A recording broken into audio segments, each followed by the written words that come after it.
नमस्कार साथियों, स्वागत है आप सबका हमारे वीडियो कंटेंट में। कोई औपचारिकता नहीं कर रहा हूँ, सीधे मुद्दे पर आ रहा हूँ। देखिए, शादियों का सीज़न चल रहा है, लगातार आप देख भी रहे हैं। एक कुरीति आज भी हमारे साथ लिपट कर चल रही है। एक अद्भुत कुरीति हमारे साथ आज भी लिपट कर चल रही है। कितने ही हम विद्वान हो जाएं, कितने ही हम समाज सेवी हो जाएं, कितने ही हम दिग्गज हो जाएं, वो कुरीति को हम मिटा ही नहीं पा रहे। देखिए, एक बच्ची बचपन से पाली जाती है एक परिवार में, बुलबुल की तरह चिलचिलाती है, चिड़िया की तरह चहकती है और पूरे घर को रोशन करते रखती है वो बच्ची। और शायद आज की तारीख में समाज में बच्चों से ज़्यादा, लड़कों से ज़्यादा लड़कियां अपने माता पिता की चिंता करती हैं, अपने माता पिता का नाम रोशन करती हैं, अपने खानदान का नाम उज्ज्वल करती हैं, लड़कों से कहीं ज़्यादा। उसके बावजूद भी आज भी वही कुरीति हमारे यहाँ परछाई बनकर पीछा कर रही है, छोड़ ही नहीं रही। क्या? जब बाप रोते हुए बेटी को विदा करता है तो कर्जदार बन जाता है वो, ना चाहते हुए भी। लोग कहते हैं नहीं साहब, हमने मांगा तो नहीं, उन्होंने अपनी मर्जी से दिया है। देखिए, मैं ये नहीं कहूँगा कि वो गलत हैं। आपने नहीं मांगा, आप साधुवाद के पात्र हैं, बहुत अच्छी बात है। आपने दहेज नहीं मांगा, किसी भी तरीके से नहीं मांगा। तरीका और हो जाता है दहेज मांगने का। नहीं साहब, हम वैसे तो मांग नहीं रहे, पर देखो साहब, हमारे बड़े छोरे की शादी में ये आया, ये आई, ये गाड़ी हुई, ये बंगला हुआ, ये एफडी हुई, बाकी आपकी इच्छा हो जो कर देना। ये दहेज मांगा नहीं गया, आपने तरीका बदल दिया। समझ गए?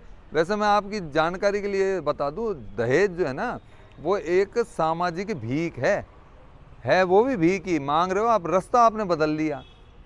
एक आदमी कहे भाई दहेज तो मेरे को 2 रुपया भी नहीं चाहिए, मेरे को तो बेटी चाहिए आपकी, बस जो मेरी बेटी घर की बन जाए। आपकी इच्छा हो जो देना, नहीं तो मत देना, और यदि नहीं है तो कर्ज मत करना। देखो, वो साधुवाद का पात्र आदमी। लेकिन अभी अपन देख रहे हैं ये सारी चीज़ें चल तो रही हैं, लेकिन दहेज प्रथा आज भी उतनी ही कारगर है। देखो, कहीं गाड़ी दी जा रही है, कहीं कुछ दिया जा रहा है, कहीं पूरा सामान वामान पूरा, और ये उन लोगों को दिया जा रहा है जिनके पास रखने की जगह नहीं है घर में। समझ गए? लेकिन ये कुरीति है, समाज की ये कुरीति है। एक बाप ने अपनी बच्ची को बड़ा किया है, उसको पढ़ाया लिखाया, उसको योग्य बनाया, उसको सामाजिक स्तर पर बड़ा योग्य बनाया। लड़की डॉक्टर है, लड़की एडवोकेट है, और अंततः दहेज फिर भी देना पड़ रहा है। बाप कर्जा ले रहा है, क्यों? सामाजिक व्यवस्था है। यदि उसने नहीं दिया तो समाज के कीटाणु ही उस बाप को खा जाएंगे। ऐसी शादी करी है, फलाने की देख कैसी शादी करी, शानदार तरीके से। ये समाज का जो कीड़ा है ना, समाज का जो कीटाणु है ये समाज के, ये हमें उस कुरीति से बाहर निकलने ही नहीं दे रहे।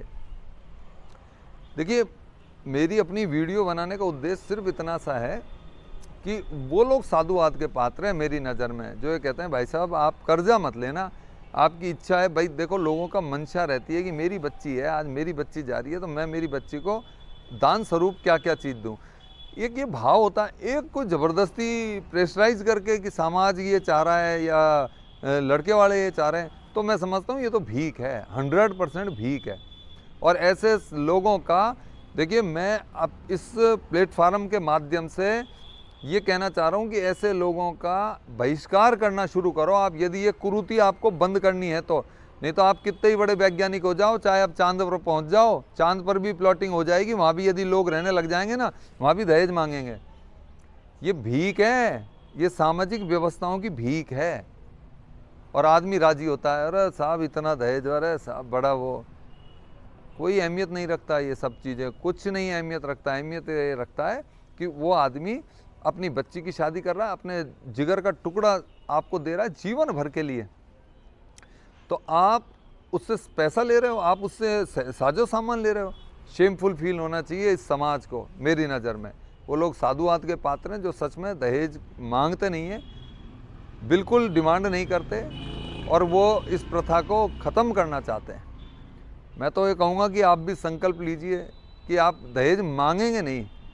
देखिए, वो एक अलग बात है, बेटी का बाप है, उसकी भी बहुत सारी मंशाएं हैं, लेकिन ये प्रथा एकदम तो नहीं मिटेगी, मैं भी मान रहा हूँ। लेकिन कहीं से अच्छी शुरुआत तो हो कि हम कम से कम इस तरीके की परिपाटी को कम से कम कोई ब्रेक तो करें, कहीं ना कहीं से तो तोड़ें उस परिपाटी को, ताकि हमारा समाज वास्तव में एक अच्छा और एक अच्छी भावना लिए हुए समाज का निर्माण हम कर सकें। अपनी अगली वीडियो में हाजिर होऊंगा, तब तक के लिए जय हिंद, वंदे मातरम।